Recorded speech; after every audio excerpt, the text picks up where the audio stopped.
Tea Biz Podcast delivers tea news that you need to know. A recap of the week's major headlines with commentary and cultural trends hosted by Dan Bolton. It is the voice of origin for tea professionals and enthusiasts worldwide. Tea is captivating, complex, and more intricate than anyone can fully master. That's why the Tea Biz portal brings together 40 voices fluent in 12 languages to share the story of tea. Our strength lies in storytelling by professionals who have grown up in the tea lands and speak their native tongue. Hello, everyone. Here are this week's headlines. Tea is tea. India's food safety regulators clarify the Camellia sinensis standard. The tea industry global forecast for 2026 is now live. And Asia Siyaka Warehousing is the world's first zero-carbon logistics facility. Plus, tea, wellness, and the power of ritual. Why health isn't the whole story. January is Hot Tea Month, and this year tens of millions are experiencing influenza or flu-like illness, gravitating towards warm, soothing beverages associated with comfort, hydration, and routine rather than clinical treatment. Post-pandemic research consistently shows that health and wellness motivations increasingly overlap with behavioral benefits, such as stress reduction, relaxation, and daily rituals, rather than with explicit disease prevention claims. Adagio Teas founder Michael Cramer joins us today to explain why tea's greatest benefits lie not in miracle claims, but in habit, ritual, and personalization. More in a minute. But first, this important message. What happens when businesses along the tea supply chain get together and support women and children in tea communities? The Mother and Child-Friendly Seal for Responsible Business is creating long-term positive impacts, making your cup of Ceylon tea all the sweeter. Learn more at srilanka-motherandchildseal.org. Tea is tea. India's food regulator, the Food Safety and Standards Authority of India, FSSAI, has issued a clarification reaffirming that products labeled and marketed as tea must be derived exclusively from Camellia sinensis.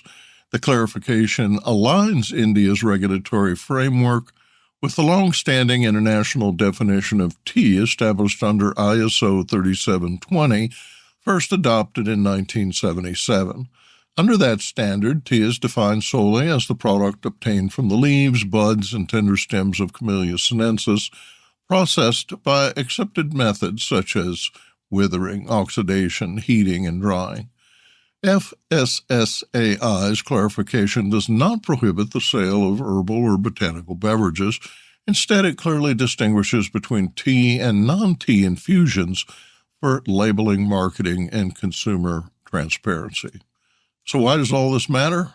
From a consumer standpoint, the decision resolves long-standing ambiguity in the marketplace where herbal blends, spice infusions, and caffeine-free beverages have often been marketed as tea, despite containing no tea leaves.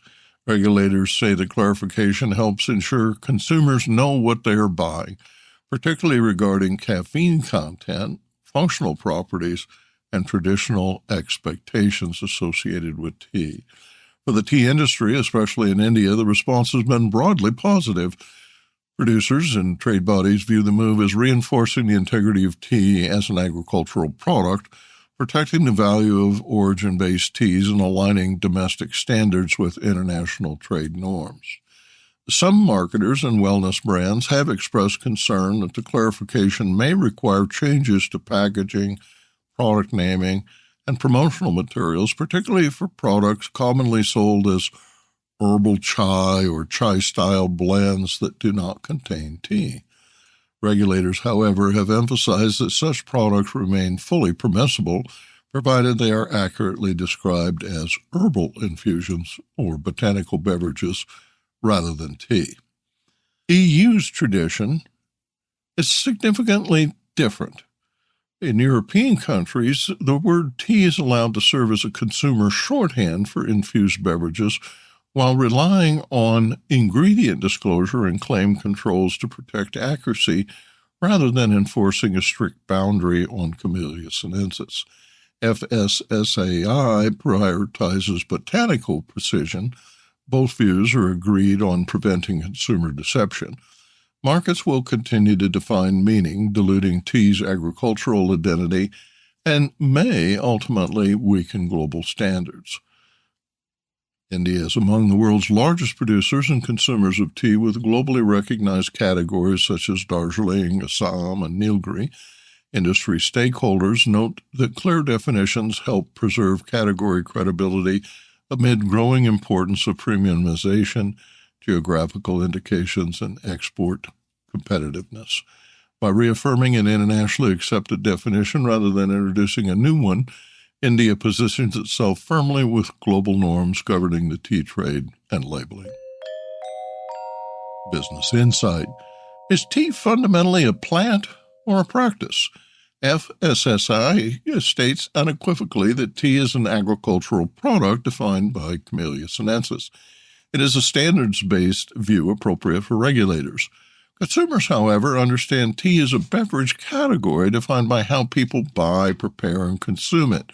As tea continues to evolve across wellness, specialty, and lifestyle segments, spin-off as CBD tonics, supplements, and lozenges, this debate is unlikely to disappear and may intensify as regulators, brands, and consumers negotiate where categories' boundaries should sit.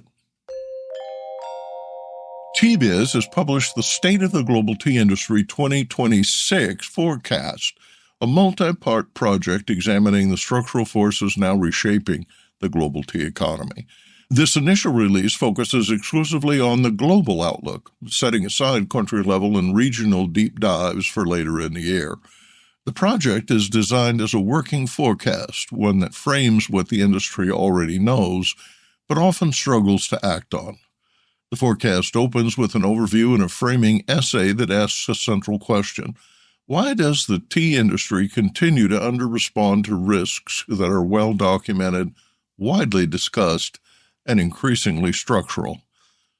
From there, the report outlines 6 core global trends. The first identifies climate volatility as no longer a cyclical disruption, but a permanent operating constraint affecting yields, quality, and costs across origins. The second trend examines how Asia's demand gravity, driven by population growth, income expansion, and domestic consumption, continues to reshape global trade flows and pricing power. The third finds that while the long-discussed global tea surplus is narrowing, misalignment persists between what is produced and what markets increasingly demand. Trend 4 addresses tea pricing, concluding that prices remain structurally stable but undervalued relative to rising production costs and capital needs. The fifth trend highlights labor constraints as a quiet but growing limiter of future supply, particularly in traditional producing regions. And the sixth explores how trade fragmentation and re-export hubs are redefining market access in an era of tariffs, sanctions, and geopolitical risk. Each trend is published as a standalone brief supported by data, historical context, and open questions rather than fixed conclusions. TBiz will publish the final 6 global tea trends next week. Business Insight. This forecast is not positioned as a finished report. It's a framework for collaboration on the LinkedIn platform. Tea is too fragmented and conditions are moving too quickly for any single voice to get it right alone. TBiz is inviting producers, traders, policymakers, buyers, and researchers to challenge, refine, and contribute to the forecast as it evolves. The most valuable insights often emerge not from agreement, but from informed dissent. Visit tbiz.com online or the TBiz blog and podcast page on LinkedIn. Asia Siyaka Warehousing, Sri Lanka's largest tea auction logistics provider, has achieved a global first for the tea industry, becoming the world's first and only ZeroCarbon certified company in tea auction logistics. The certification was awarded by the Sustainable Future Group following a full measurement of the company's greenhouse gas emissions, implementation of reduction initiatives, and the offsetting of residual emissions through verified carbon programs. Siyaka Warehousing operates a purpose-built warehouse complex of approximately 200,000 square feet with the capacity to store up to 11 million kilograms of tea at any given time. The facility plays a central role in the Colombo tea auction system and handles a significant share of teas moving through Sri Lanka's export pipeline. Importantly, the entire warehouse operation is covered under the ZeroCarbon certification rather than selected zones. The facility already held LEED certification, making Siyaka the first tea logistics operation globally to hold both LEED and ZeroCarbon distinctions. It is also certified to ISO 2200, supporting food safety and quality assurance standards. Siyaka Warehousing is wholly owned subsidiary of Siyaka Commodities, one of Sri Lanka's leading commodity brokerage groups. Managing Director Anil Cook said the certification reflects a commitment to responsible operations across the value chain, noting that Sri Lankan tea is already internally recognized as the world's first ozone-friendly tea. Chief Operating Officer Chamara Siyaka highlighted additional benefits, including energy-efficient storage that preserves tea quality while strengthening appeal in sustainability-focused markets.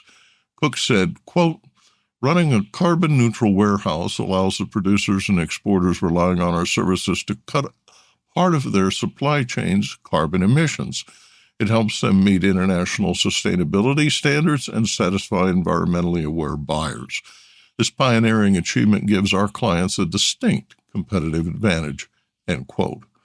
With this milestone, Sri Lanka becomes the only tea-producing nation able to demonstrate sustainability across plantations, packaging, warehousing, and export logistics. TBiz Insight. When sustainability moves from branding to infrastructure, it stops being a promise and starts becoming a measurable competitive advantage. This week's Tea Price Report is sponsored by the East Africa Tea Trade Association, EATTA, owners of the Mombasa Tea Auction since 1956. Tea markets closed the final days of 2025 on a steady to firm note, with thin holiday volumes masking structurally supportive fundamentals. Across origins, disciplined seller offerings, year-end inventory positioning, and persistently elevated input costs reinforced price floors. Buyers remained selective by grade and origin, but resistance to sharp declines was evident, particularly for cleaner, well-made teas aligned with established blending programs. Colombo closed the year firmly, with limited year-end offerings of bright, high-grown teas continuing to attract interest from Middle Eastern packers covering January shipment requirements. South India CTC markets held steady throughout the year-end period as domestic blenders focused on near-term coverage and deferred discretionary buying until early Q1. Mombasa remains stable with BP1 and PF grades clearing with narrow bands as reduced catalogs and cautious buyer participation limited volatility. Indonesia traded steadily with export volumes moving via direct sales contracts rather than open auction channels. And now the outlook. Market tone exits 2025 on a firmer footing than it entered the year. Early Q1 restocking interest is expected to emerge gradually as buyers reassess inventory positions, although sensitivity to price and quality dispersion is likely to remain pronounced. Absent a material demand shock, downside risk appears limited by cost structures and disciplined supply management. That's the TBiz Tea Price Report for week 52, ending December 31st, 2025. For expanded coverage, visit www.teajourney.pub and select TBiz Price Report. And now, a word from this week's sponsor. Hello, I'm Bogdan, a passionate tea drinker and the inventor of the ultimate tea machine, the Brew Maker 1. Preparation is key to making fine tea.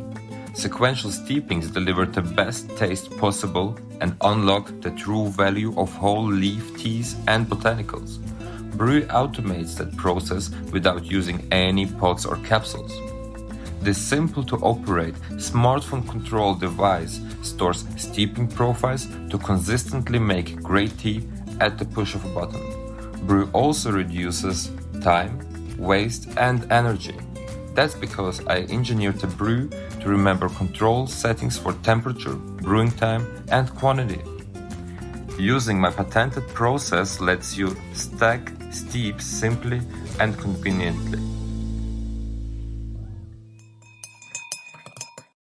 Tea has long been associated with health, calm, and comfort. But how much of that reputation is backed by science and how much by lifestyle? In this spotlight conversation, Michael Cramer explains how consumer perceptions of tea and wellness have evolved since the pandemic, why ritual matters as much as ingredients, and how personalization is shaping the future of tea. From loose leaf adaptations to herbals, mindfulness, and blending, this discussion reframes tea not as a medicine, but as a lifelong companion to healthier living.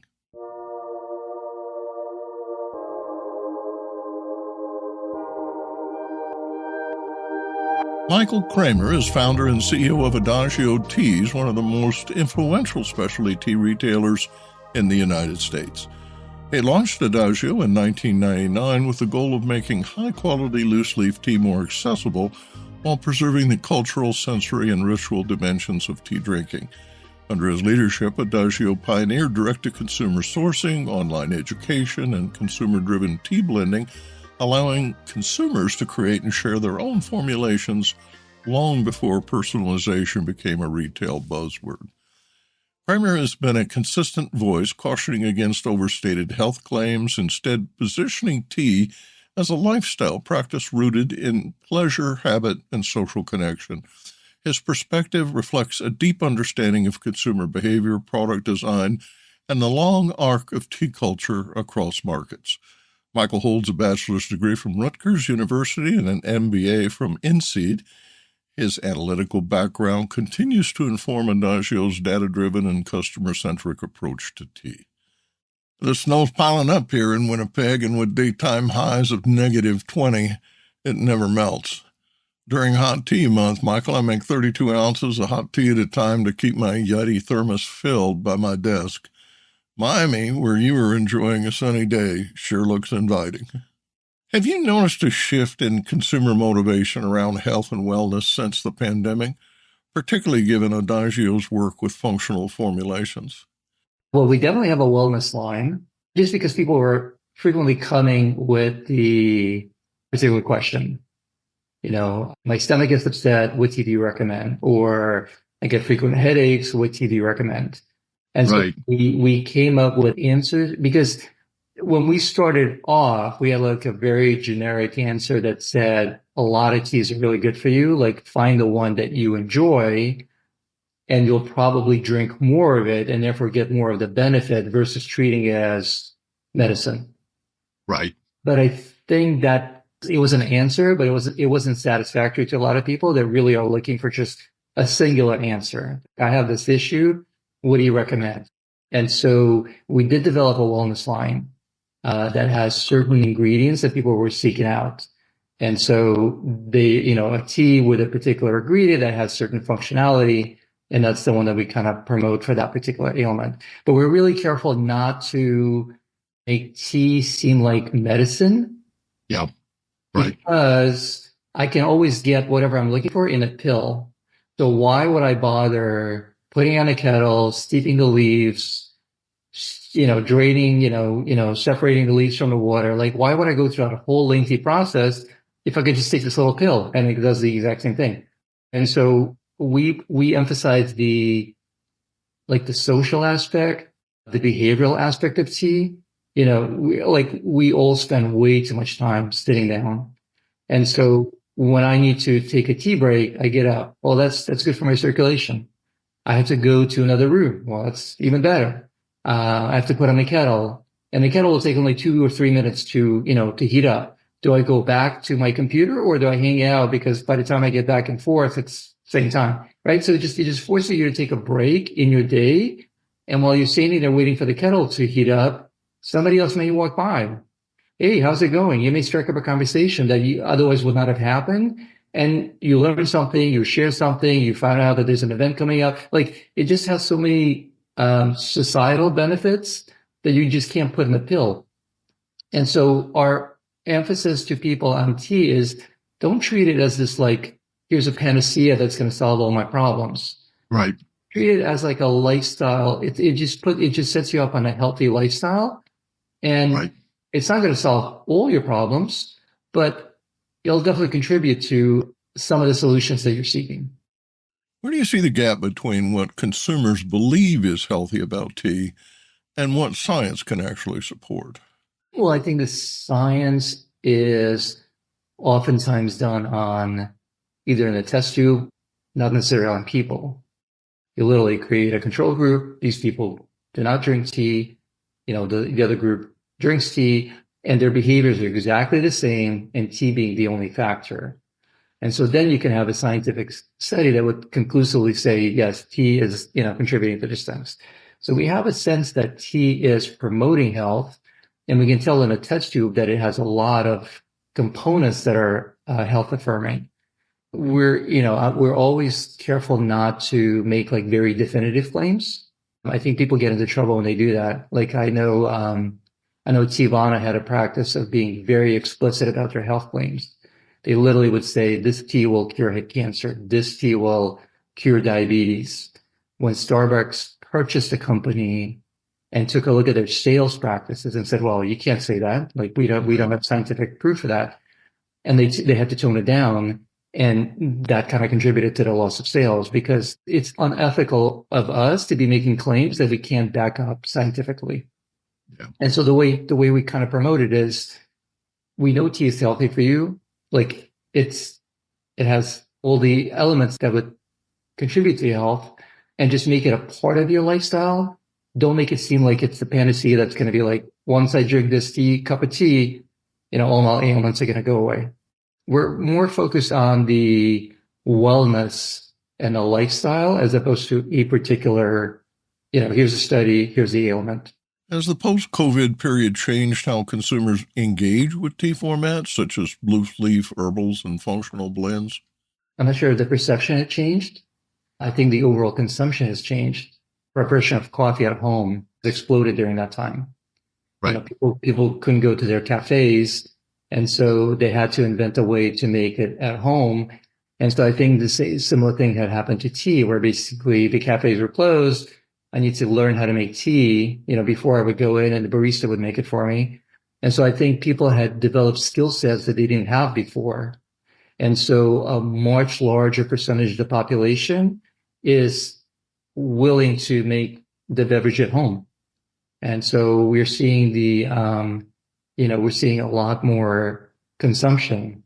I'm not sure that health is the driving force there. Like, I don't think people view tea as something that's going to help me, ward off COVID or, recover quicker if I do have it. I don't think that link was very visceral, but I think it's just the experience of being locked up and learning to make stuff, and then that still didn't go away. And so we are seeing a lot more people embracing loose tea versus what they did before. Have herbals played a particular role in that shift? Well, I think the herbals is also the aging of the population is driving that. Like, we have a lot of people who are switching from caffeinated tea to herbals on the advice of their physician. They're just getting to the point where they're saying, cut down on your caffeine, and so that's the natural move for them. How does tea fit into the broader wellness economy, including sleep, relaxation, and mindfulness? We've offered chamomile as a product probably since day one. Yeah. And, it's always been popular. And so some teas that have the ability to like calm you down and soothe you, whether it's the mints, the peppermints, the spearmint, they've always been popular. And I think they're more popular now just because of the cohort that's moving through their life cycle. So, I mean, most of the boomers have already retired, and I think the last of the boomers will retire pretty soon. And so they're just in an age, I mean, they're just this mammoth cohort of people moving through their life cycle. And so they're at a stage when these things are important to them. And so, of course, we're seeing increasing sales of the products that would kind of fit the description, more soothing, more relaxing, less jittery. So it is really the ritual of tea rather than the functional promise. Well, we kind of touched upon earlier, the sociability of it. I mean, most of the time you don't have tea by yourself. You'll make tea. Hey, I'm making tea. Who else wants it? Somebody else will say yes. There's just a nice societal give and take that occurs in that tea making process. With the example that you gave earlier of traditional medicinal going to the pill form, like once you reduce your product to just take A, it will lead to B, well, then you're no longer, it's not like a tea per se. It's just literally a collection of molecules that you're calling medicine. I think we lose something when we just focus on the functionality of the beverage versus, the experience of it. Looking ahead, what health-related themes do you expect to define the next phase of tea consumption? My wish is that the health aspects of tea become less important to people, or less salient, or less being the driver of their consumption. Like I would love, like if I compare it to wine. So wine has a lot of health benefits, but if people only viewed it as such, like I'm drinking wine because I need my antioxidants, I think that takes away a lot of the pleasure and the history and the cultivation and the story and the romance of wine. So I think the same thing. I would much rather people focus on tea as this is a really interesting product with like a very long history, and it is handmade and is cultivated, and where it's grown differs and affects its properties. And the one on this side of the mountain might taste slightly different than the one on the opposite side of the mountain. And like, I would much rather them focus on those aspects of tea versus, oh, I'm going to drink tea because it's going to do X, Y, Z for me. Is personalization one way to deepen that engagement? Well, we do it with our blending program. We give customers an ability to create any tea formulation that they desire. So you can literally say, I want 20% of this tea and 30% of that tea and 50% of that one. And I'm going to add these couple of ingredients to kind of increase the flavor. So we already do it, and we've done this for many, many years. And so it's a popular program where people are able to kind of personalize and cultivate their tea versus the one that, our tea master had come up with. Do you use that blending data for research and development? It helps gauge the people's interest in what the ingredients are. Yes.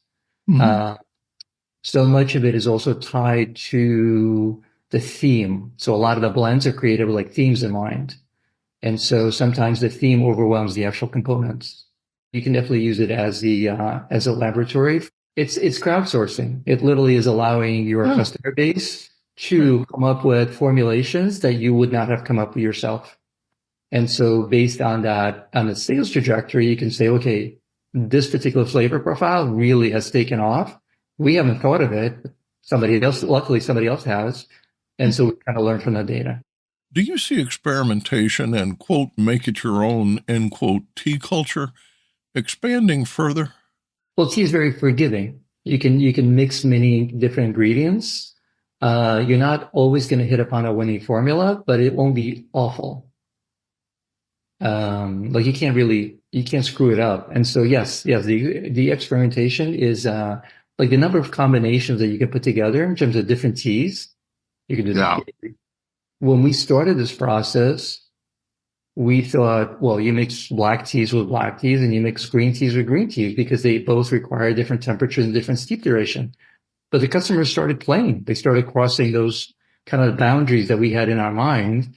And sometimes the product turned out to be really good. Like you sometimes would be able to blend a black tea and a green tea and it didn't taste bad.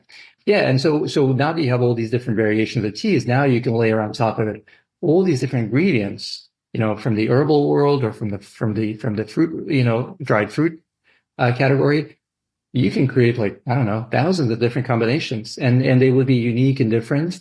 And some may be, some may appeal to you and not to others, but that's the beauty of the process, that you literally get to fine tune and get to find like what you really like and enjoy, and it's uniquely yours.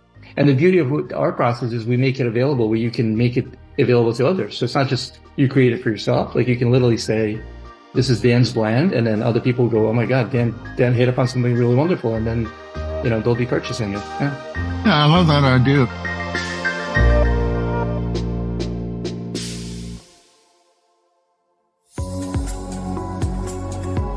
Intrigued by what you heard in today's podcast? Would you like to learn more from our global network of tea-biz journalists and tea experts? Remember to visit the Tea-Biz website for more comprehensive coverage. That's www.tea-biz.com.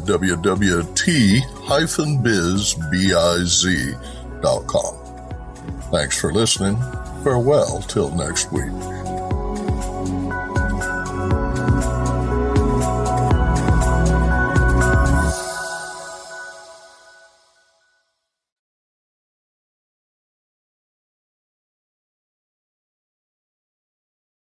Produced by Adagio Studios. Connect your voice to the world.